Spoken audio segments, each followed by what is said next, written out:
Hello बच्चों, आज की इस वीडियो में हम कक्षा 8 का सामाजिक विज्ञान का अर्धवार्षिक परीक्षा का पेपर देखेंगे। इसमें हमारा जो पहला क्वेश्चन है, सही विकल्प चुनिए। जेम्स मिल ने भारत के इतिहास को किस कालखंड में विभाजित किया है? तो हिंदू, मुस्लिम, ब्रिटिश और उपरोक्त सभी दिया है, तो बताना है किस किस कालखंड में विभाजित किया है। दूसरा क्वेश्चन है, निम्नलिखित में से कौन सा मानव निर्मित संसाधन है? कैंसर उपचार की औषधि, झरने का जल, उष्णकटिबंधीय वन, इनमें से कोई नहीं, तो कैंसर उपचार की औषधि हो जाएगा इसका ऑप्शन। सुनहरा रेशा से अभिप्राय है, तो चाय है कि कपास है, पटसन है, गेहूं है, तो सुनहरा रेशा बताना है, गेहूं हो जाएगा। जिस स्थान पर ऐतिहासिक सामान, मूर्तियां इत्यादि रखे जाते हैं, तो उसे क्या बोलेंगे? पुस्तकालय, संग्रहालय, घर या विद्यालय, तो उसे हम बोलेंगे संग्रहालय। एग्रीकल्चर शब्द का अर्थ किसके लिए प्रयुक्त किया गया था? तो ये कृषि के लिए हो जाएगा। रिक्त स्थान देख लेंगे। डलहौजी ने का सिद्धांत लागू किया, किसका सिद्धांत लागू किया था? भारतीय संविधान का जनक कहा जाता है, भीमराव अंबेडकर जी को कहा जाता है। झूम खेती में बीजों के बोने के तरीके को क्या कहा जाता है? ये बताना है। भूमि एक संसाधन है, तो भूमि एक कैसा प्राकृतिक संसाधन है। चंपारण आंदोलन के खिलाफ हुआ था, किसके खिलाफ हुआ था? ये बताना है। अति लघुत्तरीय प्रश्न देख लेंगे। इसमें अति लघुत्तरीय प्रश्न में पहला क्वेश्चन है, धर्मनिरपेक्षता से आप क्या समझते हैं?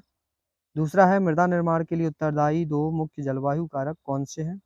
सार्वभौमिक मताधिकार से आप क्या समझते हैं? भूमि को महत्वपूर्ण संसाधन क्यों माना जाता है? घरेलू हिंसा से आप क्या समझते हैं? मॉनिटर अपनी शक्तियों का किस तरह दुरुपयोग कर रहा था? अति लघुत्तरीय प्रश्न देखेंगे। जल संरक्षण के 3 उपाय बताना है। रैयत नील की खेती से क्यों कतरा रहे थे? कृषि पर संसाधन असमान रूप से क्यों वितरित है? अंग्रेजों ने सरकारी दस्तावेज को किस तरह संरक्षित रखा था? विधायक कौन होता है और उसका चुनाव कैसे किया जाता है? रोपण कृषि क्या है? दीर्घ उत्तरीय प्रश्न देख लेंगे। निम्न के कारण बताना है। भारत में कृषि एक प्राथमिक क्रिया है। भारत में प्रति व्यक्ति जल की उपलब्धता कम हो रही है। अथवा में दिया है, ब्रिटिश शासन में घुमंतु काश्तकारों के सामने कौन सी समस्या थी? अगला क्वेश्चन, मृदा परिच्छेदिका का नामांकित चित्र बनाना है। और अथवा में हमारे मौलिक अधिकार कितने हैं, उनके नाम लिखिए और किन्हीं 2 मौलिक अधिकारों का वर्णन भी करना है।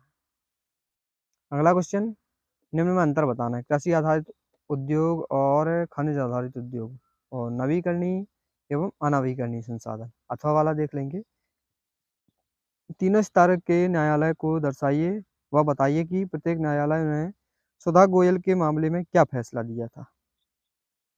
अगला क्वेश्चन है, संसाधन कितने प्रकार के होते हैं, उदाहरण सहित बताना है। और अथवा में व्याख्या करनी है, बरी करना और उल्लंघन करना। ये हमारा लास्ट क्वेश्चन था।